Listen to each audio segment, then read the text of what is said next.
ಪರಿಷತ್ ಸ್ಥಾನಕ್ಕೆ ನಿತೀಶ್ ಕುಮಾರ್ ಅವರೀಗ ರಾಜೀನಾಮೆಯನ್ನ ಕೊಟ್ಟಿದ್ದಾರೆ.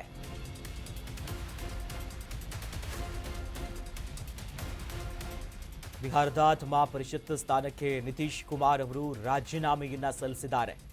ಸಭಾಪತಿಗೆ ರಾಜೀನಾಮಾ ಪತ್ರೆಯನ್ನ ಈಗ ಸಲ್ಲಿಸಿದ್ದಾರೆ.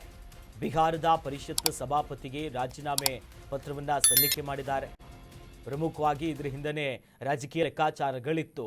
ಮುಂದೆ ಯಾವ ಟ್ವಿಸ್ಟ್ ಅನ್ನ ಇವರು ಹೊಂತಾರೆ ಅನ್ನೋ ಒಂದಿಷ್ಟು ಚರ್ಚೆಗಳ ನಡುವೆ ಈಗ ನಿತೀಶ್ ಕುಮಾರ್ ಅವರು ತಮ್ಮ ಪರಿಷತ್ ಸ್ಥಾನಕ್ಕೆ ರಾಜೀನಾಮೆಯನ್ನ ಕೊಟ್ಟಿದ್ದಾರೆ. ಸಭಾಪತಿಗಳಿಗೆ ಅದನ್ನ ಸಲ್ಲಿಕೆ ಮಾಡುವಂತ ಕೆಲಸ ಮಾಡಿದ್ದಾರೆ. ಇದಕ್ಕೆ ಕಾರಣ ಇಷ್ಟೇ, ಕಳೆದ ಒಂದು ತಿಂಗಳಿಂದ ಈ ವಿಚಾರ ಚರ್ಚೆಯಲ್ಲೇ ಇತ್ತು. ಪ್ರಮುಖವಾಗಿ ರಾಜ್ಯಸಭೆಗೆ ಬರ್ತಾರೆ, ಇವರು ಸದನಕ್ಕೆ ಎಂಟ್ರಿ ಕೊಡ್ತಾರೆ, ಆ ನಿಟ್ಟಿನಲ್ಲೇ ಲೆಕ್ಕಾಚಾರ ಇಟ್ಕೊಂಡು ಬಂದಿರುವಂಥದ್ದು.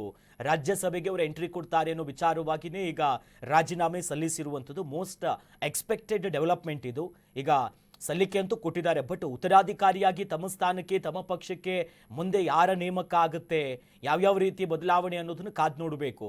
ಇನ್ನು ಜೊತೆಯಲ್ಲಿ ಈಗ ಯಾಕಂತಂದ್ರೆ ರಾಜ್ಯಸಭೆಯ ಸದಸ್ಯರಾಗಿ ಅವರು ಆಯ್ಕೆಯಾಗಿರುವಂಥ ಹಿನ್ನೆಲೆಯಲ್ಲಿ ರಾಜೀನಾಮೆ ಕೊಟ್ಟಿರೋದು. ಮತ್ತೊಂದು ಕಡೆಯಲ್ಲಿ ನಿತಿನ್ ನಬೀನ್ ಅವರು ಕೂಡ ರಾಜೀನಾಮೆ ಸಲ್ಲಿಸಿದ್ದಾರೆ ತಮ್ಮ ಸ್ಥಾನಕ್ಕೆ.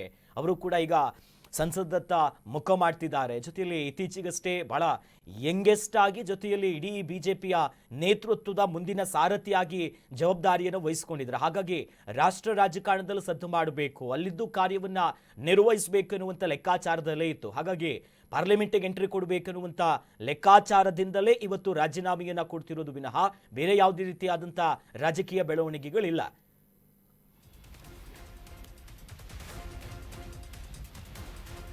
ಕರ್ನಾಟಕ ನ್ಯೂಸ್ ಬೀಟ್ ಫಾಲೋ ಮಾಡಿ, ಸಬ್ಸ್ಕ್ರೈಬ್ ಮಾಡಿ.